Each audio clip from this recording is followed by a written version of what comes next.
Hello guys, welcome back to Ishrat Educare. तो last class में हम लोगों ने देखा था preparation of alkyl halide from anti Markovnikov rule, और उसके बाद हम लोगों ने उसी वीडियो में देखा था फ्रॉम साइड चेन हेलोजिनेशन। तो साइड चेन हेलोजिनेशन में भी दो मेथड हम लोगों ने देखा था, एक डायरेक्टली हम लोग क्लोरीनेशन करते हैं और दूसरा हम लोग एनबीएस के प्रेजेंस में करते हैं। उसी का ही तीसरा पार्ट है फ्रॉम सल्फ्यूरिल क्लोराइड। तो लास्ट क्लास में थोड़ा सा वीडियो एरर की वजह से वो पार्ट कट करना पड़ा, तो आज इस क्लास में हम लोग उसको समझते हैं। अब देखो, बहुत सारे बच्चे जो होते हैं ना, सल्फ्यूरिल क्लोराइड और थाइनाइल क्लोराइड में बहुत गलती कर देते हैं। क्यों? क्योंकि सल्फ्यूरिल क्लोराइड का जो फार्मूला होता है वो होता है SO2Cl2 और थाइनाइल क्लोराइड का जो फार्मूला होता है वो होता है SOCl2। तो यहाँ पे अक्सर गलती यही होती है कि वो थाइनाइल क्लोराइड समझ करके सल्फ्यूरिल क्लोराइड को सॉल्व कर देते हैं। देखो अब यहाँ पे रिएक्शन किस तरीके से होती है, CH3 CH double bond CH2। अब यहाँ पे SOCl2 का रिएक्शन कराते हैं, SO2Cl2, और यहाँ पे टेम्परेचर होता है 475 केल्विन, 475 केल्विन, और थोड़ा सा अमाउंट में बेंजोइल परऑक्साइड यूज़ करते हैं। क्या यूज़ करते हैं? Benzoyl peroxide. अब देखो यहाँ पर क्या होगा, ये हमारी जो है अलाइलिक पोजीशन, कौन सी पोजीशन है ये? Allylic position. अब अलाइलिक पोजीशन में इसको कैसे बोल रहा हूँ, जो भी हमारे डबल बॉन्ड के बाजू वाला पहला कार्बन होगा, फर्स्ट कार्बन, जो भी डबल बॉन्ड के बाजू में पहला कार्बन होगा उसको हम लोग बोलते हैं अलाइलिक कार्बन। अब देखो यहाँ पे CH3 है, क्या इस CH3 को हम ऐसा लिख सकते हैं, CH2 bond CH2 bond H, CH2 bond H। अब यहाँ से सिंपल एकदम मैकेनिज्म क्या होगा, SO2 एज इट इज़ बाहर निकलेगा, ये जो SO2 है एज इट इज़ हम लोग इसको SO2 गैस बना करके निकाल देते हैं। दूसरा, ये जो दो Cl है, एक Cl H के साथ कंबाइन हो जाएगा और दूसरा Cl C के साथ, तो यहाँ पे क्या बन गया, CH2 CH double bond CH2, और यहाँ पे क्या आ गया, Cl, और साथ में यहाँ पे क्या निकल गया, HCl। तो ये था हमारा simple reaction from sulphuryl chloride. ठीक है, फ्रॉम सल्फ्यूरिल क्लोराइड। अब देखो नेक्स्ट हमारा है हेलोजिनेशन। हेलोजिनेशन क्या होता है, एक इंपॉर्टेंट रिएक्शन हो जाती है। क्यों? क्योंकि वहाँ पे 4 डिफरेंट टाइप के हमको पढ़ने होता है। फ्लोरिनेशन भी पढ़ना होता है, क्लोरिनेशन भी पढ़ना होता है, आयोडीनेशन भी पढ़ना होता है, और ब्रोमिनेशन भी पढ़ना होता है। तो वो एक इंपॉर्टेंट टाइप की रिएक्शन हो जाती है, और उसमें थोड़े बहुत एडवांटेजेस भी है और थोड़े बहुत डिसएडवांटेजेस भी है। तो आओ हम लोग डिस्कस करते हैं हेलोजिनेशन। ठीक है, हेलोजिनेशन। हेलोजिनेशन, अब देखो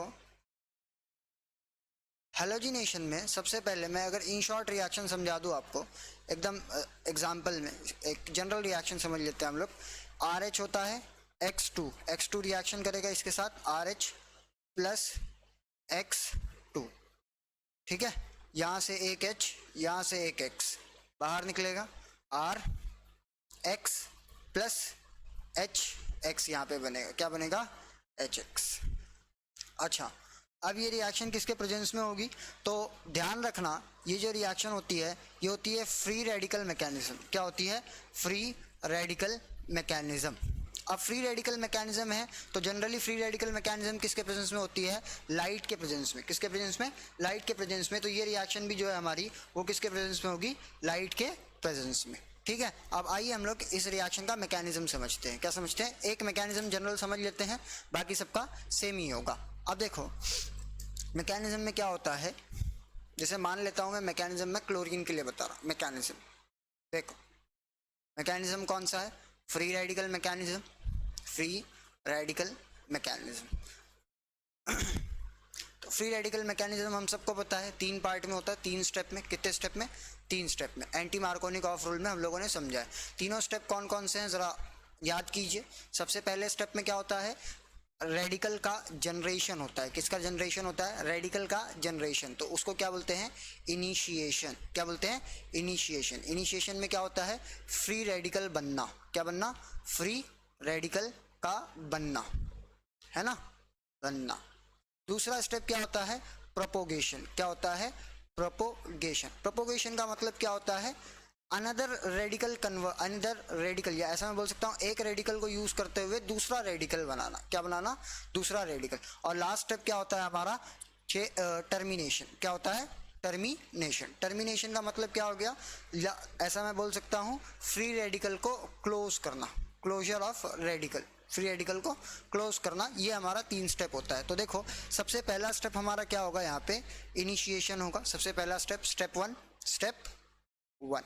देखो Cl2 है यहाँ पे, क्या है Cl2। Cl2 का रिएक्शन या ऐसा Cl2 किसके प्रेजेंस में, लाइट के प्रेजेंस में। अब देखो लाइट के प्रेजेंस में क्या होता है, हम सबको मालूम है दोनों रेडिकल, दोनों इलेक्ट्रॉन्स होमोलिटिकली क्लीवेज होंगे, क्या होंगे, होमोलिटिकली क्लीवेज। ये Cl का इलेक्ट्रॉन इसके पास जाएगा और ये Cl का इलेक्ट्रॉन इसके पास जाएगा, और यहाँ पे क्या बन गया, Cl radical plus Cl radical, दो रेडिकल बन गए। अब नेक्स्ट स्टेप क्या होता है, ये जो Cl है, ये जो Cl है ये क्या करता है, स्टेप 2 करता है। स्टेप 2 में क्या होगा, मान लेते हैं मेरे पास कोई भी एक मीथेन का मॉलिक्यूल है, CH3 बॉन्ड H। अब यहाँ पे Cl रेडिकल क्या करेगा, इस बॉन्ड को भी होमोलिटिकली क्लीवेज कराएगा, इसका रेडिकल इसके पास, इसका रेडिकल इसके पास, और यहाँ पे से HCl बना के बाहर निकल जाएगा। तो यहाँ पे क्या बन गया, CH3 रेडिकल प्लस है HCl। देखो दूसरा रेडिकल जनरेट हो गया।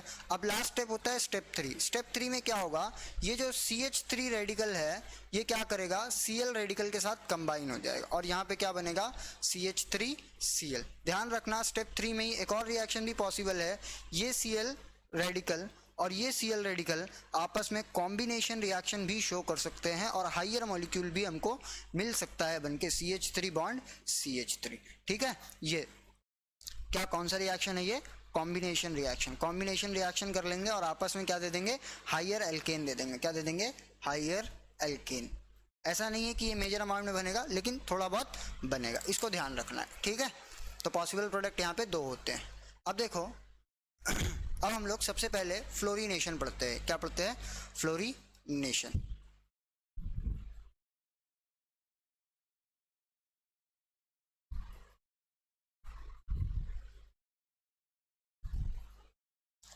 फ्लोरीनेशन,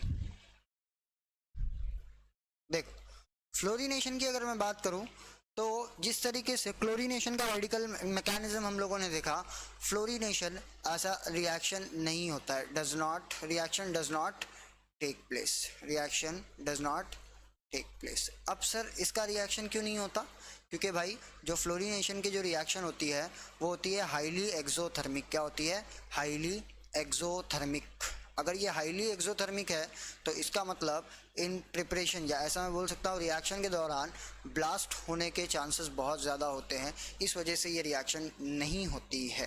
क्लियर है। अब आइए क्लोरीनेशन का हम लोगों ने मैकेनिज्म देख ही लिया है, तो आओ हम लोग उसका 1-2 एग्जाम्पल डिस्कस करते हैं। सबसे पहले मैं मिथाइलेशन की बात कर लेता हूँ। किसकी बात कर लेता हूँ, methylation. CH3 bond H, chlorination. चलो क्लोरीनेशन की बात कर लेते हैं। नेक्स्ट क्लोरीनेशन, देखो CH3 H plus Cl bond Cl, यहाँ पे क्या होगा, ये बॉन्ड यहाँ से ब्रेक होगा, यहाँ से CH3 ब्रेक होगा, और दोनों क्या करेंगे, यहाँ पे बनेगा CH3 bond Cl plus HCl। अब देखो यहाँ पे ना मैं आप लोग को क्या करता हूँ, सिंपल से मैं आप लोग को एनर्जी लिखवा देता हूँ सारे बॉन्ड क्लीवेज की। इसका जो बॉन्ड क्लीवेज होता है वो होता है 105, या इसकी बॉन्ड एंथैल्पी क्या होती है 105। सेम इसकी बॉन्ड एंथैल्पी होती है 58, इसकी होती है 85, और इसकी होती है 103। तो अगर मैं यहाँ पे ओवरऑल डेल्टा H निकालूँ, डेल्टा RH निकालू रिएक्शन का, तो क्या होता है, एंथैल्पी ऑफ रिएक्टेंट की, मतलब reactant bond enthalpy of reactant minus bond enthalpy of product. तो अगर हम लोग यहाँ पे निकालेंगे तो यहाँ पे आता है -2.5 किलो कैलोरी पर मोल, किलो कैलोरी पर मोल। देखो सिंपल है, यहाँ से 103 105 कितना बच गया, 2 बच गया, 2 और यहाँ पे 60 में से 85 गया, तो मतलब -25 बचेंगे हमारे पास। ठीक है, 2.5 नहीं -25 हो जाएगा, ये -25 किलो कैलोरी। अब देखो यहाँ पे ये जो रिएक्शन है कितनी ज़्यादा एनर्जी रिलीज हो रही है, मतलब प्रोडक्ट की क्या होती है, स्टेबिलिटी बहुत ज़्यादा होती है। प्रोडक्ट की क्या होती है, स्टेबिलिटी बहुत ज़्यादा होती है। इस वजह से क्या होता है, ये जो HCl बन रहा है ना यहाँ पे, ये जो Cl2 रिएक्ट कर रहा है ना, ये क्या करता है, ये मीथेन के केस में तब तक रिएक्ट करता है जब तक यहाँ पे कार्बन के साथ सारे हाइड्रोजन क्या हो जाए, एक्सचेंज ना हो जाए, सारे हाइड्रोजन क्या ना हो जाए, एक्सचेंज ना हो जाए। और इसी रिएक्शन को क्या करता है, वापस से ये रिपीट कर देता है, CH3Cl और यहाँ पे वापस से Cl2 रिएक्ट करेगा और यहाँ पे क्या होगा, एक हाइड्रोजन एक्सचेंज होगा और यहाँ पे क्या बनेगा, CH2 Cl2 plus HCl। Same वापस से ये कंपाउंड क्या करेगा, रिएक्ट करेगा CH2 Cl2 और यहाँ पे Cl2 इसके साथ और यहाँ पे क्या बन जाएगा, CHCl3 HCl। लास्ट वापस से क्या होगा, ये CHCl3 रिएक्ट करेगा Cl2 के साथ और यहाँ पे क्या बन जाएगा, CCl4 प्लस HCl। अब देखो मीथेन के केस में ना यहाँ पे मोनो सब्स्टिट्यूटेड प्रोडक्ट आइडेंटिफाई करना बहुत ज़्यादा डिफिकल्ट होता है। क्यों? क्योंकि यहाँ पे मिक्सचर मिलता है। तो इस वजह से हम लोग क्लोरीनेशन मीथेन का जनरली नहीं कराते हैं क्योंकि मोनो सब्स्टिट्यूटेड प्रोडक्ट नहीं मिलता है, तो हाइयर अल्केन का हम लोग वहाँ पे यूज़ करते हैं। और थोड़ा सा अब और इसके बारे में हम लोग समझते हैं। जैसे मान लो हमारे पास इथेन है, क्या है, इथेन, CH3 इसका रिएक्शन Cl2 के साथ क्या होगा, यहाँ पे ये एक Cl, एक यहाँ से H कंबाइन होगा और यहाँ पे CH3 CH2 bond Cl plus HCl बाहर निकल जाएगा। क्या बाहर निकल जाएगा, HCl। अब देखो ये सब तो चाहे क्लोरीन यहाँ पे अटैक करे चाहे यहाँ पे अटैक करे, बात तो एक ही है क्योंकि दोनों भी क्या है, 1 डिग्री मिथाइल ही है। लेकिन केस हम लोग एक दूसरा ले लेते हैं। जैसे मैं प्रोपाइल ले लूँ, CH3 प्रोपेन ले लूँ, CH3 CH2 CH3, यहाँ पे क्या करा दें, Cl2 के साथ इसका रिएक्शन करा दें। अब देखो हमारे पास इथेन में तो क्या थी, एक ही पॉसिबिलिटी थी। कितनी पॉसिबिलिटी थी, एक। लेकिन अगर मैं यहाँ पे देखूँ तो मेरे Cl के पास कितनी पॉसिबिलिटी है, एक। या तो ये यहाँ ये वाले 1 डिग्री कार्बन पे अटैक करे या ये यहाँ पे 2 डिग्री कार्बन पे अटैक करे, दोनों भी इसके पास पॉसिबिलिटी है। तो अब ये किस पर अटैक करेगा, देखो मैं आपको बोलता हूँ एकदम सिंपल से, जब कभी भी ऐसा कुछ हो ना तो दोनों प्रोडक्ट लिख लो। दोनों प्रोडक्ट मैकेनिज्म के थ्रू जाओगे तो जल्दी समझ में आ जाएगा। मैं यहाँ पे डायरेक्ट प्रोडक्ट लिख रहा हूँ, आप लोग मैकेनिज्म के थ्रू देखना। जो मैकेनिज्म ऊपर हम लोग ने डिस्कस किया है, रेडिकल मैकेनिज्म, उसके थ्रू आपको और अच्छे से समझ में आ जाएगा। तो देखो यहाँ पे मैं डायरेक्ट दोनों प्रोडक्ट लिख ले रहा हूँ, CH3 CH3। पहले वाले में हम लोग क्या कर देते हैं, 2 क्लोरोप्रोपेन बनाते हैं और दूसरे में मैं क्या कर देता हूँ, यहाँ पे हम लोग ब्लैक से लिख लेते हैं इसको, प्लस CH3 CH2 और यहाँ पे हमारा Cl। अब देखो यहाँ पे जो हमारा प्रोडक्ट बना है इसको अगर मैं कंसीडर कर लूँ तो जब रेडिकल बना होगा तो कहाँ पे बना होगा, इस वाले कार्बन पे बना होगा। इस वाले कार्बन पे अगर बना होगा तो देखो इसके बाजू में एक अल्फा कार्बन, इसके बाजू में एक अल्फा कार्बन, 2 अल्फा कार्बन है, जो कि दोनों अल्फा कार्बन पे 3-3 हाइड्रोजन है, जो कि इसको हाइपर कॉन्जुगेशन के थ्रू स्टेबलाइज कर रहे होंगे। क्या कर रहे होंगे, स्टेबलाइज कर रहे होंगे। लेकिन अगर मैं दूसरे वाले की बात करूँ, किसकी बात करूँ, दूसरे वाले की बात करूँ, तो यहाँ पे आप देखो ये मेरा कंपाउंड है, ये मेरा 1 क्लोरोप्रोपेन बन रहा है यहाँ पे, ठीक है। और यहाँ पे हमारा रेडिकल किस पे बना होगा, इस वाले कार्बन। तो इस वाले कार्बन के बाजू में कितने अल्फा कार्बन, एक अल्फा कार्बन है, उस पे भी 2 हाइड्रोजन लगे हैं। तो कितने हाइपर कॉन्जुगेशन मिलेंगे, यहाँ पे 2 ही हाइपर कॉन्जुगेशन मिलेंगे। लेकिन यहाँ पर कितने मिल रहे हैं, 6 हाइपर कॉन्जुगेशन। तो ज़्यादा स्टेबल कौन सा हो जाएगा, ये वाला हो जाएगा। लेकिन अगर मैं यहाँ पे प्रोडक्ट के परसेंटेज की बात करूँ तो ये हमको मिलता है 55% और ये हमको मिलता है 45%। अब सर प्रोडक्ट का परसेंटेज कैसे निकालें, तो देखो क्लोरीनेशन का ना हमारे पास प्रोडक्ट रेशो दिया होता है। क्या दिया होता है, प्रोडक्ट रेशो। जैसे अगर मेरे पास 1 डिग्री है, क्या है, 1 डिग्री है, 2 डिग्री, 1 डिग्री, 2 डिग्री और 3 डिग्री। अगर 1 डिग्री का एक प्रोडक्ट बन रहा होगा तो 2 डिग्री का 3.8 प्रोडक्ट बनेगा और सेम ऐसे ही 3 डिग्री के 5 प्रोडक्ट बनेंगे। मतलब अगर 1 डिग्री का एक हाइड्रोजन रिप्लेस हो रहा होगा तो 2 डिग्री के कितने हाइड्रोजन रिप्लेस होंगे, 3.8 और 3 डिग्री का कितना, 5। तो ये ध्यान रखना होता है प्रोडक्ट रेशो। इसी के बेस पे हम लोग यहाँ पे आंसर कर पाते हैं। जैसे अभी अगर मैं 3 डिग्री की बात करूँ, यहाँ पे CH3 CH3 और यहाँ पे H, ये 3 डिग्री हो गया। Cl2 का इसके साथ अगर मैं रिएक्शन कराऊँ तो देखो क्या है इसके पास चांसेस, एक ये इधर वाले कार्बन पे 1 डिग्री पे अटैक करे और दूसरा 3 डिग्री पे। तो मैं आपको दोनों लिख देता हूँ यहाँ पे, CH3 और यहाँ पे CH2 ये Cl, ठीक है। अब 3 डिग्री वाला प्रोडक्ट एक बार बना लेते हैं हम लोग। 3 डिग्री वाला प्रोडक्ट क्या हो जाएगा हमारे पास, CH3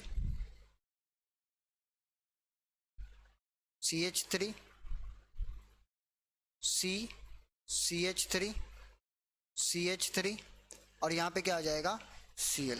अब देखो यहाँ पे हमको मेजर कौन सा लग रहा होगा, ये मेजर लग रहा होगा, क्योंकि मैंने आपको पहले ही बोल दिया कि मेजर 1 डिग्री का अगर एक रिएक्ट करेगा तो 3 डिग्री के कितने करेंगे 5। तो आधे लोग तो ये प्रोडक्ट का रेट निकाल लिए होंगे इस तरीके से कि 3 डिग्री 2 डिग्री 1 डिग्री, लेकिन इस केस में हर केस में आप लोग कंपेयर कर लोगे ठीक है, लेकिन इस केस में ऐसा नहीं होता है। क्यों? क्योंकि मैंने आपको प्रोडक्ट के रेशोज लिखवा के दे दिए। देखो यहाँ पे अगर मैं आइडेंटिफाई करूँ तो मेरे पास कितने 1 डिग्री का हाइड्रोजन है, एक कार्बन यहाँ पे 1 डिग्री का, एक कार्बन यहाँ पे, एक कार्बन यहाँ पे, 3 हाइड्रोजन इस पे लगे हैं, 3 हाइड्रोजन इस पे लगे हैं, और 3 हाइड्रोजन किस पे लगे हैं, इस पे लगे हैं, है ना। तो यहाँ पे हमारे पास कितने हाइड्रोजन आ जाएंगे, कितने हाइड्रोजन आ गए 1 डिग्री के, 1 डिग्री के टोटल हमारे पास कितने हैं 9 हाइड्रोजन, ठीक है। 1 डिग्री के कितने हाइड्रोजन है 9। अब सेम 3 डिग्री की भी बात कर लेते हैं। तो 3 डिग्री का हमारे पास कितना, सिर्फ एक कार्बन है और उस पर भी कितना, एक हाइड्रोजन लगा है। तो 3 डिग्री का हमारे पास कितना हाइड्रोजन है, एक हाइड्रोजन। अब देखो मैंने आपको क्या प्रोडक्ट रेशो क्या लिखवाया है, 1 डिग्री का अगर एक होगा तो 3 डिग्री के कितने होंगे 5, कितने होंगे 5। तो हमारे पास 3 डिग्री का मान लो एक यहाँ पे हो जाए, एक यहाँ पे हो जाए, लेकिन यहाँ पे 1 डिग्री का अगर 9 में से 5 माइनस भी मैं कर दूँ तो बच रहा कितना है मेरे पास, 4 बच रहा है। 4 हाइड्रोजन तो अभी भी बचे हैं, लेकिन क्या 3 डिग्री के पास कोई हाइड्रोजन है, नहीं, 3 डिग्री के पास कोई हाइड्रोजन नहीं है। तो इस केस में मेजर प्रोडक्ट ये ना आकर के हमारे पास मेजर प्रोडक्ट क्या आता है 1 डिग्री का आता है। क्या आता है 1 डिग्री का। क्लियर है आप लोगों को, क्लियर है, कोई दिक्कत है? चल आगे बढ़ते हैं। अब हम लोग आगे बढ़ते हैं। तो अब हमारे पास क्या है, ब्रोमिनेशन है। क्या है, ब्रोमिनेशन। तो देखो ब्रोमिनेशन भी same as it is chlorination की तरह है। हम लोग जनरल रिएक्शन लिखेंगे और रेट डिस्कस करेंगे। देखो हमारे पास क्या है, ब्रोमिनेशन, ब्रोमिनेशन। देखो जनरल रिएक्शन RH होगा, ये रिएक्ट करेगा Br2 के साथ, क्या बनेगा यहाँ पे R Br, और यहाँ पे क्या बनेगा HBr, बाहर निकलेगा। सेम लाइट के प्रेजेंस में रिएक्शन होगी, किसके प्रेजेंस में, लाइट के प्रेजेंस में हमारी रिएक्शन हो जाएगी। अब देखो यहाँ पे डिफरेंस क्या होगा, जब सब सेम ही है तो सर आप एक साथ ही पढ़ा देते, क्लोरीनेशन ब्रोमिनेशन को आप अलग अलग क्यों पढ़ा रहे, है ना। आप लोग के मन में सवाल तो ये आएगा ही, और आना भी चाहिए कि भाई जब सेम ही है तो सर आप हमको अलग से क्यों पढ़ा रहे हो। तो देखो भाई यहाँ पे ना कोई डिफरेंस नहीं होता। अगर मैं रेट की भी बात करूँ तो रेट क्या आएगा, सेम ही आएगा। रेट क्या आएगा, 3 डिग्री सबसे ज़्यादा, फिर 2 डिग्री और फिर 1 डिग्री। सर डिफरेंस क्या हो गया। अब डिफरेंस यहाँ पे होता है ना प्रोडक्ट रेशो में। किस में डिफरेंस होता है, प्रोडक्ट रेशो। प्रोडक्ट रेशो में क्या डिफरेंस है, अगर मान लो मेरे पास 1 डिग्री का एक कार्बन रिएक्ट हो रहा है, किसका 1 डिग्री का एक कार्बन यहाँ पे, या एक हाइड्रोजन मैं ऐसा बोलता हूँ रिएक्ट हो रहा है, ठीक है। तो 2 डिग्री और 3 डिग्री के रिस्पेक्ट में भी कंपेयर कर लेते हैं। क्लोरीनेशन में क्या हो रहा था, 1:3.8:5 आ रहा था, है ना, ये किस में, Cl2 के केस में। लेकिन अगर हम लोग इसके केस में बात करेंगे तो यहाँ पे कितना आता है 1:82:1600, 1:82:16। तो यहाँ पे कुछ भी कर लो आप, जैसे वहाँ पे क्या हो रहा था, ये क्वेश्चन अगर मैं ले लूँ CH3 CH3 और यहाँ पे हमारे पास H, है ना। तो यहाँ पे हम अगर Cl2 के केस में बात, पहले प्रोडक्ट बना लेते हैं Br2, और यहाँ पे क्या बन जाएगा CH3 CH3, यहाँ पे आ जाएगा Br एक बार CH3, और यहाँ पे दूसरी बार में क्या लिख लें CH3 यहाँ H, और यहाँ पे Br। क्लोरीन के केस में क्या हो रहा था, इन केस ऑफ क्लोरीन ये हमारे पास मेजर हो रहा था, है ना, लेकिन इसके केस में ये मेजर नहीं हो सकता। क्यों, क्योंकि यहाँ पे भले हमारे पास 1 डिग्री के 9 हाइड्रोजन है, 3 डिग्री का एक हाइड्रोजन है, तो भाई प्रोडक्ट रेशियो भी देख लो, अगर ये 9 बन रहे होंगे ना तो ये एक ही हाइड्रोजन कितना बना रहा होगा 1600, कितना बना रहा होगा 1600। तो हमारे पास ये क्या आ जाएगा, मेजर आ जाएगा। क्या आ जाएगा, मेजर। ये हमारा मेजर प्रोडक्ट है, ठीक है। चलिए अब हम लोग आगे बढ़ते हैं आयोडीनेशन की तरफ। किसकी तरफ, आयोडीनेशन की तरफ। देखो आयोडीनेशन में भी कुछ ज़्यादा हमको पढ़ना नहीं है।